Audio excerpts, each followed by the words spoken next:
Once again, welcome back to the plot.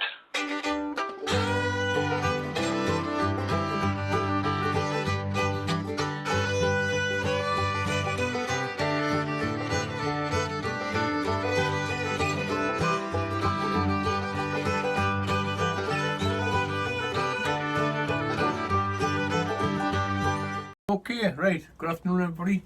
Once again, welcome back to the plot.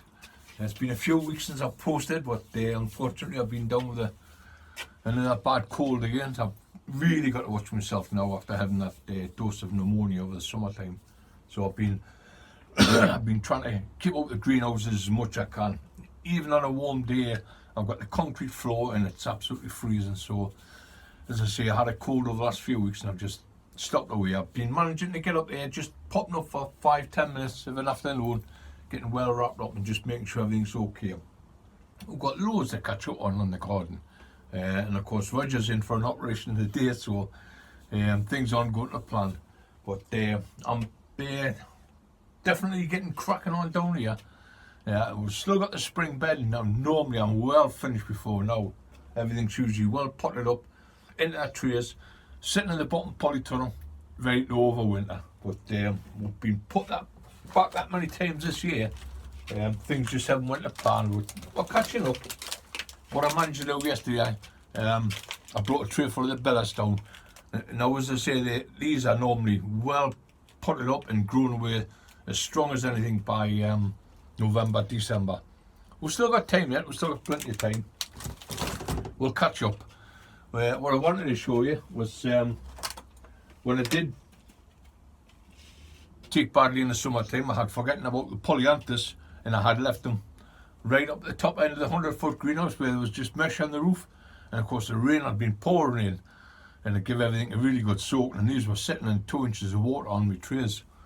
So what I did do, I brought them down home and I've let them dry out. Now that's bone dry, that I'm going to give them a bit of water in a day. I'm going to spray them. I've made up a chamomile tea last night. I'm going to give them a good spray with that, and I'm going to give them a good drink of water, and hopefully by next week he'll be ready to pot off. Now, as I say, the polyanthus are normally, I'll just pop them down there for the time being. The polyanthus are sold at exactly the same time as these, but fortunately these ones were in the polytunnel undercover, and that's how they've grown away so strong. But absolutely gorgeous, first class little plants, little plugs. As I say, when I do the Bellas Daisy, we'll get that many of them. You get a couple of thousand seed in the packet, and I like to sow them in 3 rows in a multi-cell tray, or a standard seed tray. You know how we do it with a cane. Make 3 indentations in the peat or the compost and just sow the seed in there, and then what you can do when you come to prick them out, you can prick them out in little bunches, and that's what they're more. They're not single plants. There's 2 and 3 in a little bunch there, and they're absolutely cracking little bunches. Now they'll go into a 9-centimetre pot, my normal ones, and they'll go into the standard multi-cell tray, which I always use. Now I always use these ones for myself. I do a tray full for my brother, tray full for my sister, tray full for myself, and then whatever else is left, they go into the six standard cell trays. We'll be putting them off later on, and they're giving away to family and friends.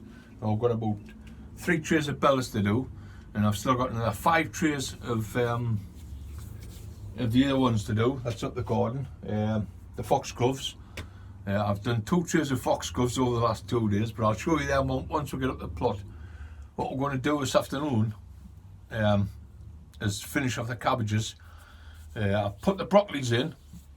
We're going to try and finish the cabbage off, and then what I want to do next week, but I'll show you before I knock off this video. The grapevine, it's been fantastic up there. I've got a load of side shoots on it, the same as the one over in the back here. So what I'm going to do next week, I'll make a full video. I'm going to cut the vines right back. It's perfect timing now because it's nice and cold now. All the leaves have dropped, and it's a perfect time to start cutting back. So what we'll do next week, I'm just going to do a couple of these just to show you. What we'll do next week, we'll cut the vines back. I'm got plenty of compost already made up. But once again, this is a 3-2-1 mix. Fantastic. A comment on Facebook the other night on the page about homemade composts. Now straight away, I replied straight back to the lady, or the gentleman that was. He had put some of the compost he had put in had been diseased. He got the gall disease, and of course that is a bit serious. And of course, what I do, I make sure when I go around my crops, my plants, my flowers, everything, I just make sure they're nice and clean. If you think they've got a disease, pull them out. Even if they're perennials, cut them right back, and hopefully when they come back again next year, they'll be a lot cleaner. Always keep my plants nice and clean. Disinfectants, sprays. It's just to keep the plants nice and clean. And if you're not sure, and you think you've got a bit of disease, when you cut them back, do not put them in a compost bin. Burn them. What I did yesterday afternoon is I got my old fire bin out, and that's one of the little jobs I've been preparing for. I've got lots of pieces of wood I want to get shot of up the garden there. So what I've done, I've stacked it all up ready, and any diseased stuff that comes out of the garden, it goes straight in the fire.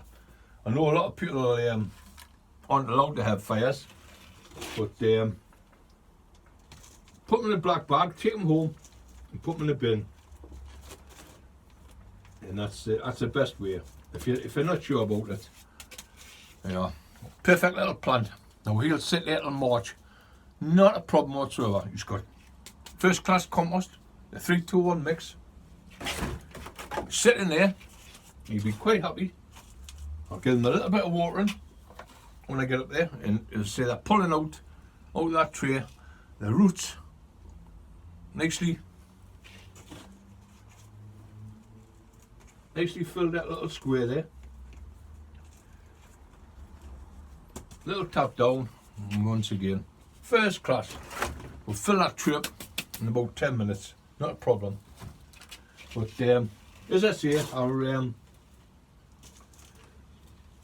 messaged the guy straight back. I think it was a young lady had commented on it and all. But yeah, don't be afraid to make your own compost. I've made my own for 20, nearly 30 years now, and I never have a problem. If you think whatever you're putting in your compost bins, now what I do with mine, I should really show you is what I do with mine. I layer them, I stack them. I start off with a bit green on the bottom, and then I get my brown bin out of the kitchen. That goes in every week with cardboard, tea bags, peelings from the vegetables, anything like that. It all goes in there. Sometimes I put a little bit of bread in. If I've got any stale bread, sometimes I put a little bit of that in.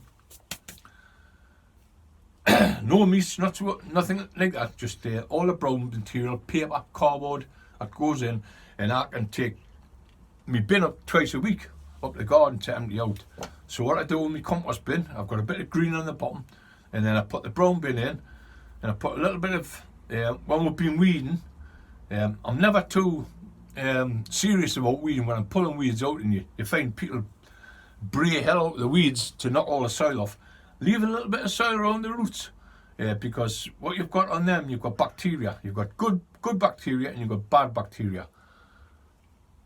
So, it's going in your compost bin. That good bacteria is going to be beneficial towards it. Put your weeds in, a little bit of manure, and then start again. And so it goes up in tiers every week. Grass cuttings, garden rubbish, leaves, anything. That in. Brown bin out the kitchen, paper, tea bags, vegetable cuttings, horse manure, and just stack it up week by week by week. I've got a couple of bins up there that will be emptying out in January, and I'll make sure I'll make a video then. We'll take that compost out and we'll dry it out, take it out the bin, and what we'll do is we'll put it through a bread tray. So any of the real heavy stuff we'll take out and it goes into the next bin, and it'll rot down for the following year. But we'll like to take it out, put it in a few bags and let it dry out, and then it's perfect for making our compost, our 3-to-1 mix. Mix it with our multi-purpose compost, our homemade compost out the bins, sharp sand, a few handfuls of bone meal. Fantastic. I've made it for 30 years now, and I never have any problems. But as I say, if you're not too sure about putting materials out of the garden in your bin, don't do it. If you think they're diseased, don't put them in. Anything else can go in, no problem, and it'll just rot down and rot down. We like to leave ours about roughly 18 months, and then because we've got 4 sets of bins, so we're recycling them 4 sets of bins every 18 months, and they're well rotted down, and it's fantastic for the garden. But that's my tip. You see, if you're not sure about what you're putting in the bin, if you think it's diseased, throw it to one side, put it in a black bag, burn it, do anything you want, but don't put it in a compost bin. Okay? There's a lot of diseases going around at the moment. The white rust for the onions, blight potatoes. If you think you've had blight on your potatoes or your tomatoes, once again, don't put it in there. White rust, there's loads of diseases, but if you're not sure, just burn whatever material you've got, and only compost the good stuff. But and that's my tip for making your own homemade compost. Anyway, I'm going to crack on with these pellets. As I say, there's loads of stuff down here at the moment. I've put in some perennial sweet pea. I've set them away. I'm hoping to get a few plants off there. The coleus is growing really well. I had an odd packet of seed. I've just been given a load of seed off one of the lads up the garden, Keith. Thanks very much, Keith. I sorted through them last night, and what I will be doing, I've taken out what I want, and I will be sending some down to a few of yous, a few of the school, going to school, and I'm sure there's a few of yous online who'll want some of them, but we'll sort them out later on. At the moment, I'm going to crack on with these, get these finished off, get them up the garden, and I'll sort them grapevines out, and for next week. But today we'll have a look at the cabbage, and I'll show you what the rest of the plants are like up there. Okay, see you soon. Okay, right, I'm back. Only taking us all 10 minutes to do that potting off. That's another tray full there, already done. And what I'll do is I'll take another tray full down with us. I can spend a bit more time down at home. When I'm feeling tired, I can just nip upstairs and have myself a nice cup of tea. Up here it's different. It's a lot warmer up here. I've got my big coat on, but I'll be taking this off soon because I want to start putting some cabbages in. Put one row of cauliflowers in. I've got the cauliflowers to finish off, and then I'll do the watering because I've got all these bedding up here. This is the second year vine. This is a new vine I sent away for. I had some nice grapes on it, so a couple of, I didn't leave very many on. I left about 3 bunches on this because it's only its first year fruiting, and I don't know how heavy it is for fruiting. Not like the black one. The black one within 2 years you can let it go to 6-8 bunches. As the one down home. This is a completely different vine altogether. It's a seedless one, so I'm really looking forward to this. Now all the leaves, as I say, they've all died back, and there's loads of side shoots. As I say, there's the main rod there, that's at the back there. I'll show you better next week. By next week it'll be totally bare. And we'll take all these side shoots off. We'll leave the main rod, because the main rod's going to be trained right along the top of the tunnel there, and all these side shoots here will be taken down. Why I've left them on is because I want to cut them up for new or take cuttings off them. So we've got 1, 2, 3. We've got 3 rods here, or 3 side shoots I should say, that I've just left to grow, and I've got one on the top here. That one's not too bad. I want them at least pencil thickness. There's a little bit thinner down on this one here, but at the bottom here I should get 2 or 3 cuttings. So what we'll do next Friday, we'll take all the side shoots off, good nice pair of sharp secateurs, take the side shoots off, and what I'll do is I'll take them up the top of the tunnel here, and I'll cut them up into sections, and then take them down home, and we'll do a video down home of rooting the cuttings. If you've got a grapevine at home and you want to cut it back, it needs pruning back, now's the time to do it. You say we'll do it next week. We'll go through it stage by stage, and I'll show you what you can do with the pieces that you cut off. Not every vine's the same. It depends on how you want to grow it. I always like to train mine pyramid shape, main rod, side shoots, side shoots, side shoots. At least 3 sets of side shoots, or with this one here, it's going to be a main rod, and it's going to run the full length of the polytunnel here. And I'll just leave that one rod. The little side shoots that come off the rod, it'll be left the fruit and then cut right back to the fruit and bunch, which I show you every year. But we'll do a video on it next week anyway. By the time we know where I get these gloves off, I'm starting to warm up already. And that's just walking up. It only takes us 10 minutes to walk up from home up to here. I'll get a big coat off, because it's the difference up here compared to down home is tremendous. We've got the sunshine up here, and that's all the difference. Once the sun's on it, I'll take it off, and we're going to try and turn this around. When the sun's on the polytunnels here, it's amazing, you know. But down home, I lose the sunshine in the winter. So we're going to start here. We've got pansies, and we've got the larkspur. Now, them are absolutely fantastic. They've grown great. Spring bedding, exactly the same as these here. Absolutely first class little plants in their pots, and they've only been potted up. The foxgloves, they've been potted up for a week. Now that's the new one. That's the Helenianthum, the lollipop bear plant. I'm just watching for the spiders. That's more foxgloves, more larkspur, and then up here I've got more trays full of foxgloves, and these are the ones that's got to be potted up. So I'll take another tray full of them down. That's the Bellis daisy. I'll take that one down with today and get that one finished. And then this is a little job I've got to do. This is a spring cabbage. These have got to go in. So I've already started on the cauliflowers along there. I have to give them a good watering. I've still got a few more to pop in there. And of course the sweet peas that were planted a couple of weeks ago, they're romping through. I'll give them a little bit of water. As I say, we're cooling down now. It's going to slow them right down. I hope they're not going to get too big, because what I'll be doing, I'll be pinching them out. Normally I don't like to pinch these out until February, but they're growing away really strong. I'll just keep an eye on them. I'll not let them get too big, otherwise they'll be too big for the winter. But we'll let them grow. And there's another couple of trayfuls of Duncan. Now up here, what I did, I put some, they're bone dry. I'm going to have to crack on with these.